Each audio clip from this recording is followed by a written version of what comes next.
नमस्कार प्रिय दर्शकों, एस्ट्रो पार्क में आपका स्वागत है। आपकी सेवा में उपस्थित हूं स्वामी आत्मविश्वास महेश चंद्र पुरोहित। ओम नमः शिवाय, ओम ह्रीम गौर्ये नमः। आज प्रिय दर्शकों मैं आपको करवा चौथ व्रत की कथा सुनाने जा रहा हूं। बोले चौथ माता की जय। करवा चौथ व्रत की प्रामाणिक एवं पौराणिक कथा के अनुसार बहुत समय पहले की बात है। एक साहूकार के 7 बेटे और उनकी एक बहन करवा थी। सभी 7 भाई अपनी बहन से बहुत प्यार करते थे, यहां तक कि वे पहले उसे खाना खिलाते थे और बाद में स्वयं खाते थे। एक बार उनकी बहन ससुराल से मायके आई हुई थी। शाम को भाई जब अपना व्यापार व्यवसाय बंद करके घर पर आए तो देखा कि उनकी बहन बहुत व्याकुल थी। सभी भाई खाना खाने बैठे थे और अपनी बहन से भी खाना खाने का आग्रह करने लगे, लेकिन बहन ने बताया कि आज उसका करवा चौथ का व्रत है, निर्जल व्रत है और वह खाना सिर्फ चंद्रमा को देखकर उसे अर्घ्य देने के बाद ही खा सकती है। चूंकि चंद्रमा अभी तक निकला नहीं है, इसलिए वह भूख प्यास से व्याकुल हो उठी थी। सबसे छोटे भाई ने देखा कि हालत बहन की खराब है, अपनी बहन की हालत उससे देखी नहीं जाती थी और वह दूर पीपल के पेड़ पर एक दीपक जलाकर चलने की ओट करके रख देता है। दूर से देखने पर ऐसा प्रतीत होता है जैसे चतुर्थी का चांद उदित हो रहा है। इसके बाद भाई अपनी बहन को बताता है कि चांद निकल आया है, तुम उसे अर्घ्य देने के बाद भोजन कर सकती हो। बहन खुशी के मारे सीढ़ियों पर चढ़कर चांद को देखती है, उसे अर्घ्य देकर भोजन करने बैठ जाती है। वह भोजन का पहला निवाला मुंह में डालती है तो उसे छींक आ जाती है।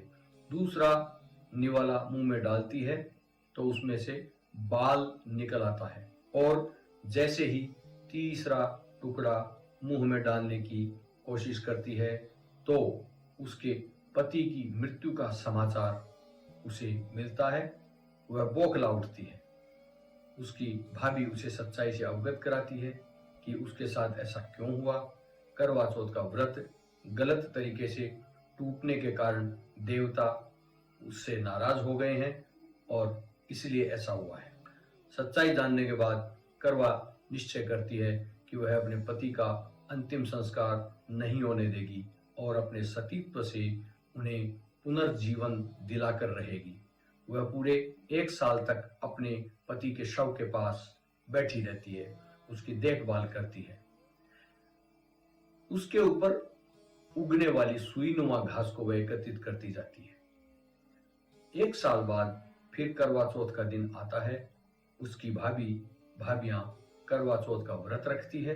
जब भाभियां उससे आशीर्वाद लेने आती है तो वह प्रत्येक भाभी से यम सुई ले लो, पिय सुई दे दो, मुझे भी अपनी जैसी सुहागिन बना दो, ऐसा आग्रह करती है। लेकिन हर बार भाभी उसे अगली भाभी से आग्रह करने का कहकर चली जाती है। इस प्रकार जब 6ठे नंबर की भाभी आती है तो करवा उससे भी यही बात दोहराती है। यह भाभी उसे बताती है कि चूंकि सबसे छोटे भाई की वजह से उसका व्रत टूटा था, अतः उसकी पत्नी में भी शक्ति है कि वह तुम्हारे पति को दोबारा जीवित कर सकती है। इसलिए जब वह आए तो तुम उसे पकड़ लेना और जब तक वह तुम्हारे पति को जिंदा न कर दे उसे नहीं छोड़ना, ऐसा कहकर वह चली जाती है। सबसे अंत में छोटी भाभी आती है। करवा उनसे भी सुहागिन बनने का आग्रह करती है, लेकिन वह टालम टोली करने लगती है।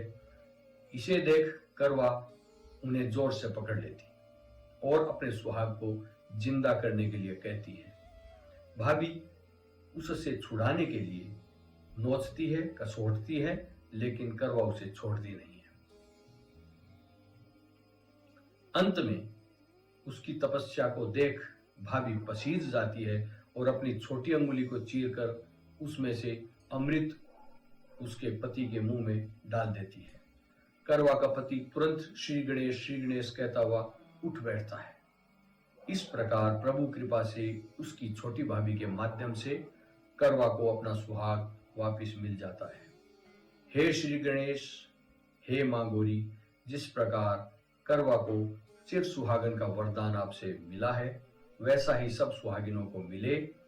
उसकी सास सारी नगरी में ढिंढोरा पिटवा देती है कि पति की लंबी उम्र के लिए सभी सुहागिनों को चौथ का व्रत अवश्य करना चाहिए।